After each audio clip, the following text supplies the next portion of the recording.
I'm Betty Baye, and welcome to another episode of the G3. Good grief, good gossip, good God. My co-hosts, Letty Johnson and Gwen Bashir. And our guest today is Dr. Wayne Tuckson. We're going to talk about violence against black women. Let's get scratching. Well, as you said, I'm Wayne Tuckson. I'm a colon and rectal surgeon, but I'm very much interested in health policy, particularly as it impacts African Americans, and this allows me to get into many other areas. Violence, it's not just violence is violence. Violence is a public health issue. It affects our mental status. Just think about it. Let me just say this. There was a guy did a very interesting study. He took men and women in a room, and he had a whiteboard. And he asked the men, okay, tell me all the things you do, just to the men, tell me all the things that you do to protect yourself from sexual assault. Well, of course, there was laughter, giggling around, and they said, oh, you can't, come on, nothing. Right. Nothing went on the board. So he turned the whiteboard over.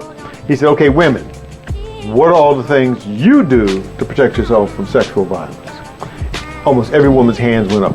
I carry my keys in my hand so I can straight. I carry mace. If I see men coming at me on one side of the street, I cross the street. I don't like to go out. I mean, it just filled up. Just think, and I'm sure everybody, your viewers are going to have their own things they're going to report. This is the trauma that a woman has to go through. Now just imagine, you're a woman, and I'm just looking at it from the outside. So you got to worry about, how am I going to get home? If I get home, what's the situation going to be like at home? What's our financial situation? I got the stress of that. I got the kids. What is their thing? Are they doing well in school? Are they going to be at home? Can I provide care for them? Am I going to have the food for them? How am I going to get transportation back and forth? Then if there's a guy who's abusing them because they're trying to have some semblance of a life, am I going to be abused by this guy? There's no question why black women are having some of the issues that they have. So you're starting to see this domino effect.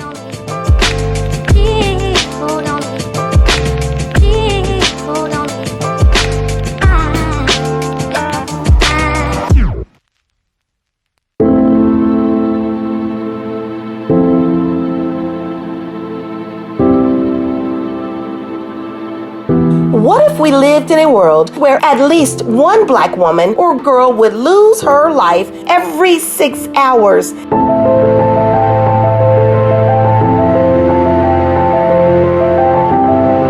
The truth of the matter is, we already live in that world, according to a recent study which shows that in the United States, one black woman or girl was killed in 2020 on average every 6 hours.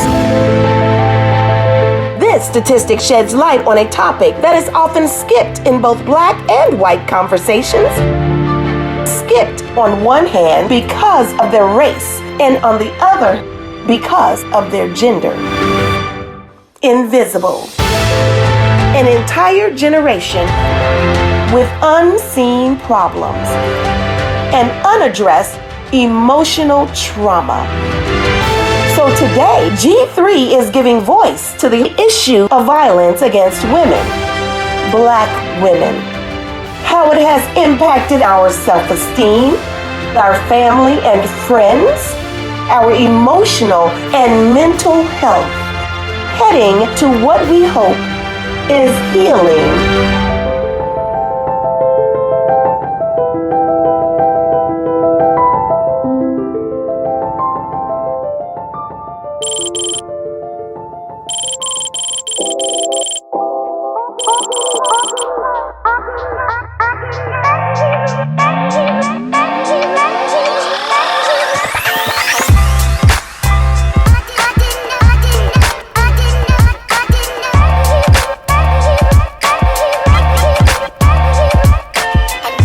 And I got to tell you, I really enjoyed that segment. If I can go through just a few little statistics. Absolutely. More, it's this: more than 4 in 10 black women experience physical violence from an intimate partner during their lifetime. From an intimate partner. This is far greater than any other ethnic. I mean, your boyfriend, your husband, or like you're always saying, somebody even at work. Yes. But the intimate, obviously, not necessarily work, but that person who's close to you. Black women also experience significantly higher rates of psychological abuse. This is where you get to the workplace thing, including humiliation, insults, name calling, coercive control than women. Just think about some of the things men say to women. Yes. In music, Oh, yes. or otherwise. I mean, some of the things you all were That is a talking good about. point. And yet how black men coming to the aid of black men to protect them. Yes. Yet you're not getting the same thing back. Yeah. Sexual violence affects black women at higher rates. 20% of African American women raped. Wow. 20%. And that's probably going to be a low number, to be honest with you. Because just think how often rape isn't even reported. Right. And that's a Yes. problem. Yeah. And then, unfortunately, black women increased risk of being killed at the hands of a man. Now, how does some of this stuff manifest itself? Well, let's go all the way back. Young black girls in school, they act up a little bit. They're perceived as being disorderly, uncontrolled. So they get put out of school. Get put out of school, they're not getting the education. They Because they're not getting the handcuffing education, 6-year-olds. handcuffed, taking them to jail. What happens when a woman gets taken to jail? Well, when that happens, women who are coming out of prison have problems as far as getting jobs. They can't get education.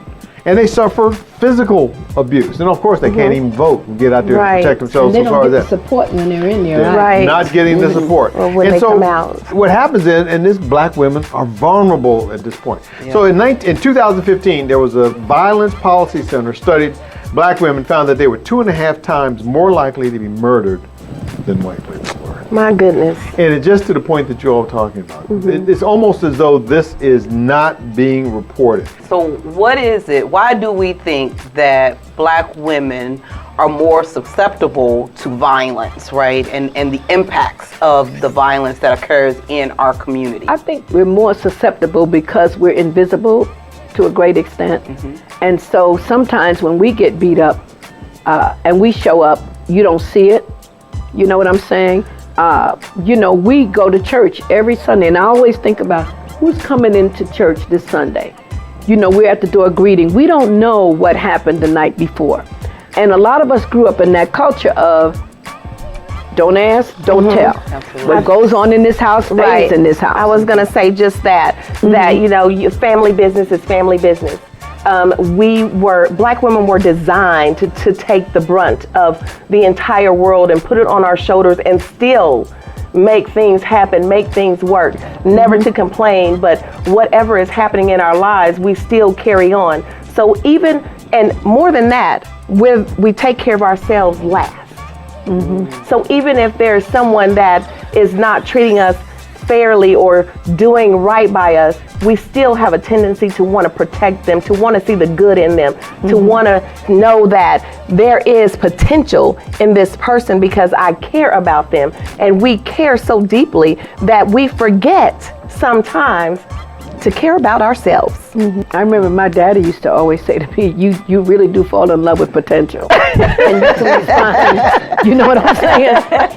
Yes, He's yes. an artist. Coming up later on G3. So this week, I dealt with a situation working with a particular organization where I felt like a number of times that I had been gaslighted, basically manipulated and made to be thought that there. We'll be right back with good grief, good gossip, good God. So, my response, initially was,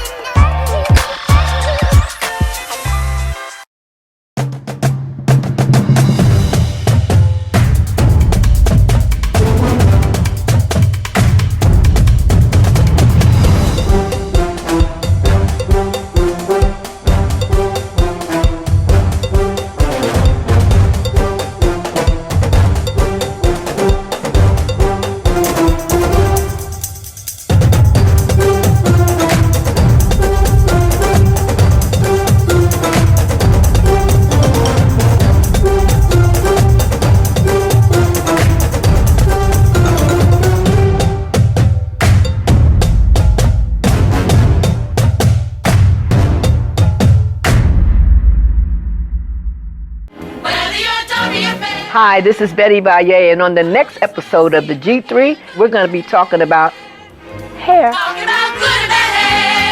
Next week on G3.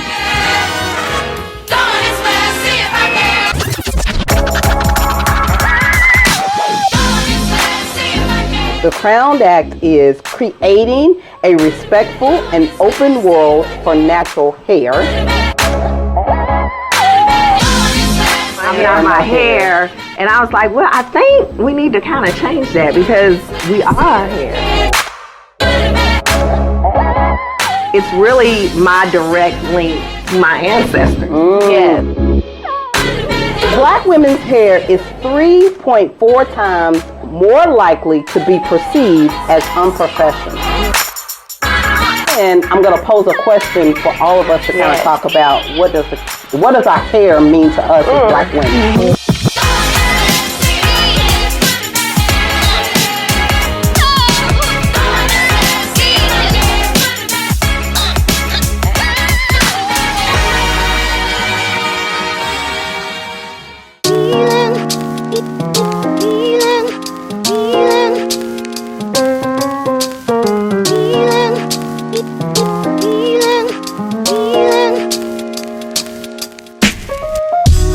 This notion of the strong Black woman. You know, we don't hurt the same way. We don't cry the same way. And there's a lot of, burden, like you said, that we've carried. And I think some of this is a holdover from back in slavery. We try to protect our sons. I mean, you see these women on TV all the time, when their children have been murdered. And you see the sister and she's there and there's not a man there with her to support her. Or you see the basketball players. I want to thank my mom. I want to thank my mom, because your mom went to all the games and stuff. And I think that for many of us, we are defensive about Black men. Yes. Because we know good Black men. And so to talk about one is to sort of put a stigma on all of them, as if none of them are worth anything. And you hit on something really good, especially with the climate right now and with how our Black men, African American men, are being treated by the police. Do you really want to be that woman that calls the police and something happens to a person that you love? Things like that go into your mind. It's the stigma of the society in which we live in and all the things that happen to our Black men, and that you don't want to be one more thing that causes trauma I think it's to someone that you love. And I think too, it starts early. Like I noticed, like some of the young sisters, I sort of noticed them. On the one hand, they're liberated. They're even more liberated than my generation. But on the other hand, they're still playing the same games. They're still looking for someone that doesn't love them. They still want to be loved in some way. And I used to always joke, because I told you, my father told me that I was so beautiful that I didn't understand when people didn't think that I wasn't. So I was just like, good Lord. Really? But if you don't have that good self-esteem, and people talk about fathers and sons, but let me tell you about fathers and daughters. Men have a tremendous impact on their daughters. Yes, because they know men. And my dad would tell me things, to help me. He said, if you want to meet a boy, learn about baseball or something, what they're doing. You know what I'm saying? Yes. So the thing is that men have an impact on their daughters.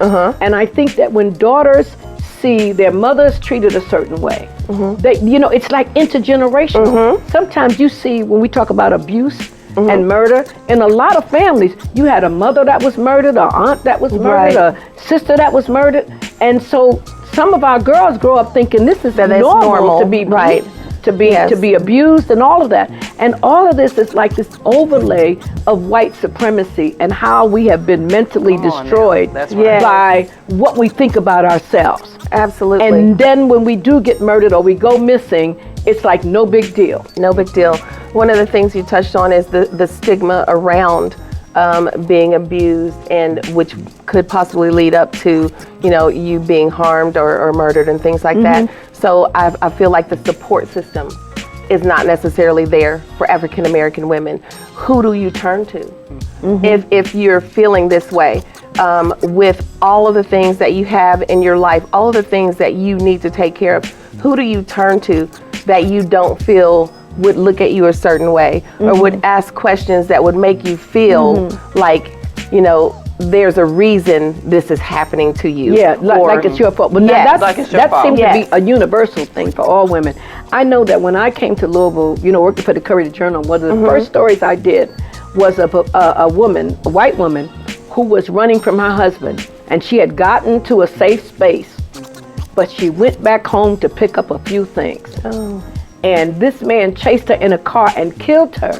Lord. In the police station, in the parking lot of the police station, and with her children and her daughter and grandchildren in the car.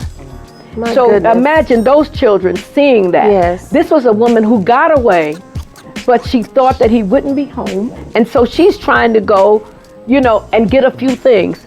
And that was her mistake.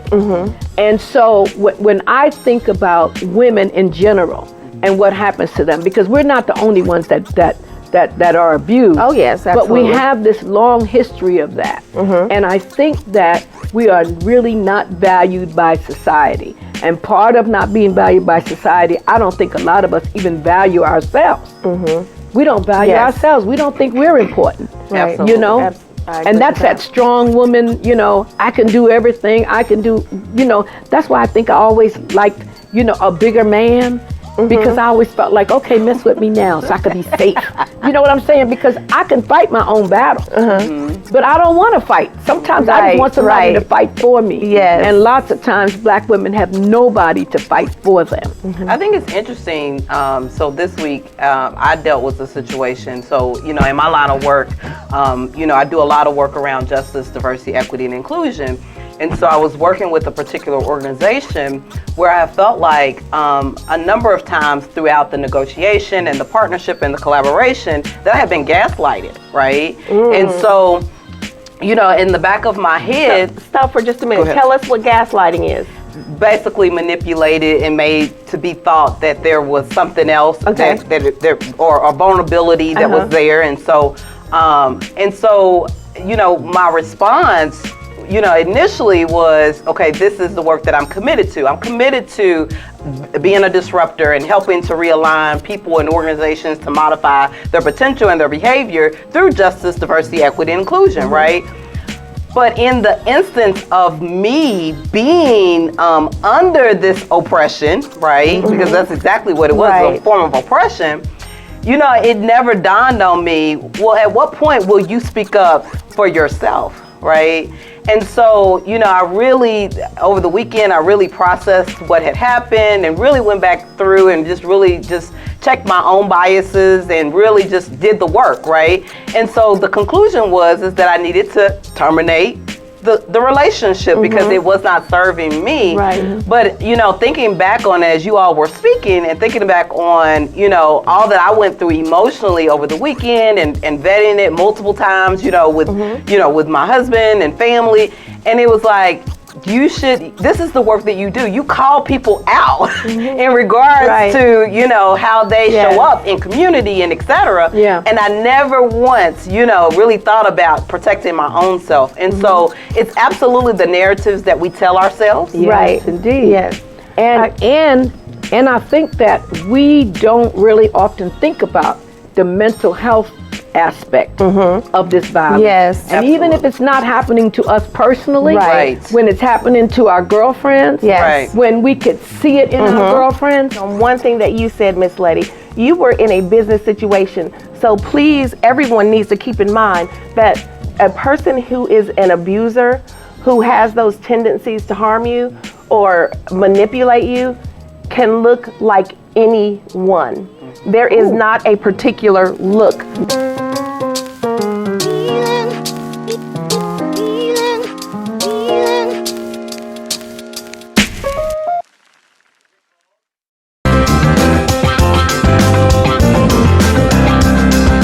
The music department at Simmons College now offers a gospel track for its music performance degree.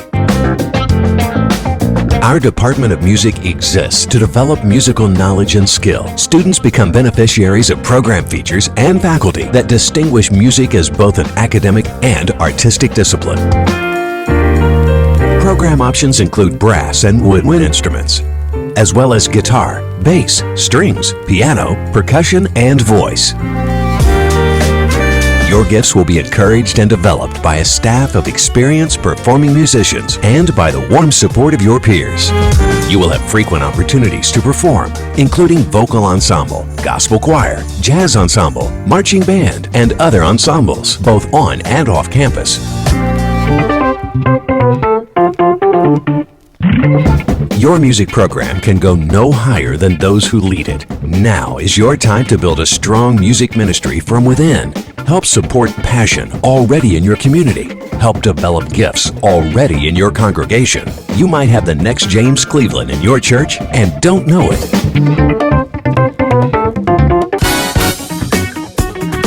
The heritage of artistic dignity found at historic Black colleges and universities.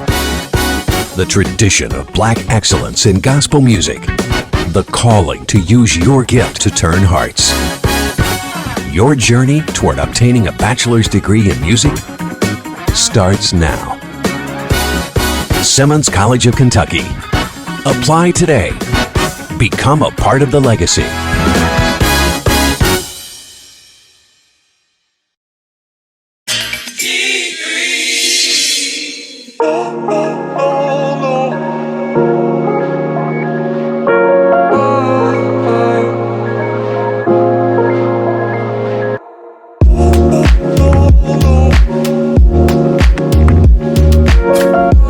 Sometimes even it affects how women treat other women. Yes. You know what I'm saying? Because if I see somebody that's, got an attitude, usually if you know the backstory, sometimes you can figure out what's going on with her.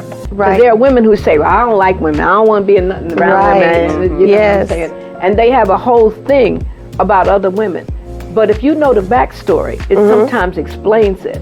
That if you don't have any power, it's like if you're powerless at home, then you get out in public and then you try become. to exercise. Let's go back because your power was taken from you, right? Right. When we dealt with the history of slavery and white supremacy. Yes. So let's be clear about that, right? Yes. We're trying to exist in a climate in which was not built for Black women, okay? Was not. Yeah. So we need to be clear about that. So I think that that's a great point of helping people to understand what is the backstory, right? And how do we create a lens of empathy?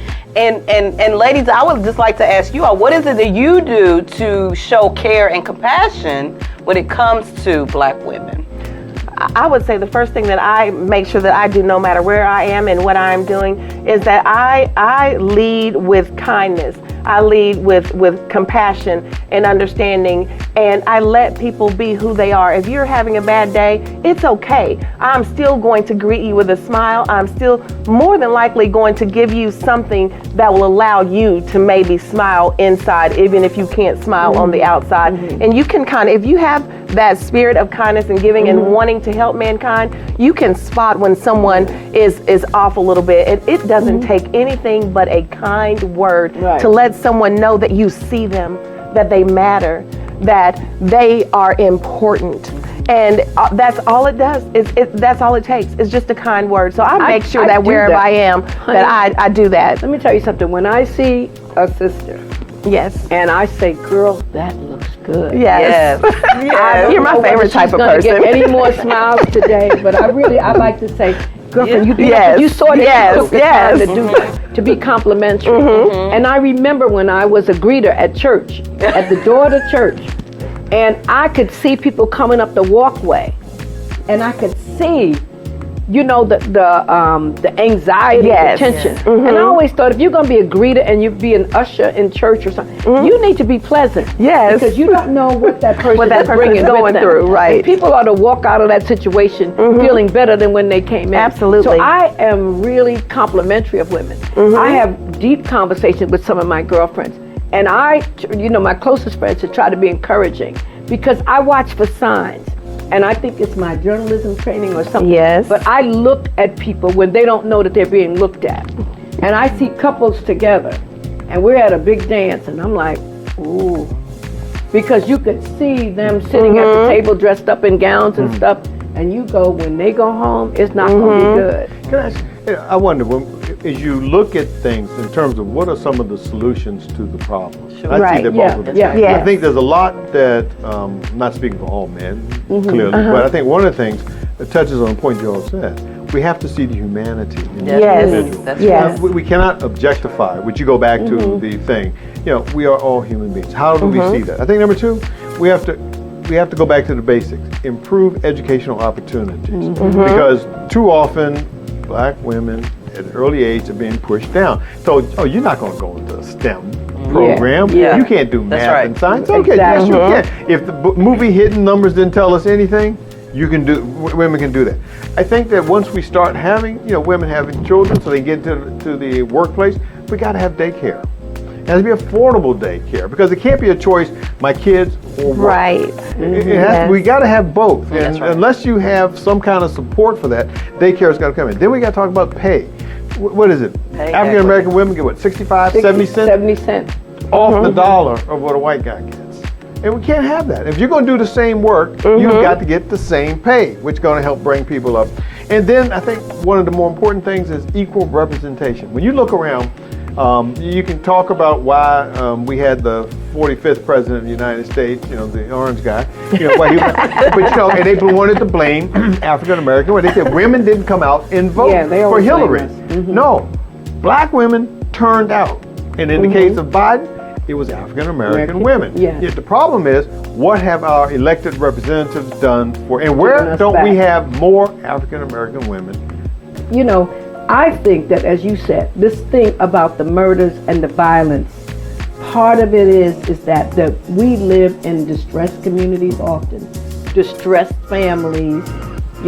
He's distressed, she's distressed, Family and secrets. we're powerless. Yes. Family secrets, and we really, when we look for solutions, the solutions have to come from the institutions that we create, from the doctors that we talk to, Yes. from how our doctors talk to us, Yes. for how our teachers teach us. We need more men in the classrooms. I mean, all of these things that we can have these images of ourselves as whole people. And to that point, Miss Betty, I want to jump in with the good gossip, because Yes. the good gossip is, did you know even when the sun is shining, there's always a star in the sky? Let this be a reminder that you, black woman, you are a star even when they don't see you. Yes. And as the song said, you don't have to be a star to be in my show. Hey, You don't have to be a star, baby. Star to be in my show. You don't have to be a star. You don't have to be a star, baby. Star to be in my show. I'm here for it. Thank you, Gwen. Thank you, Yes, baby. absolutely. We thank you so much, Dr. Tuckson. I would like to share, G3, if you know of anyone that needs help, if you yourself need help, please do not hesitate to reach out. It's 1-800-799-7233, and that is the National Domestic Violence Hotline. Please check on your friends, check on your family members, make sure that they understand that they have options and they do not have to live in fear. And we thank you.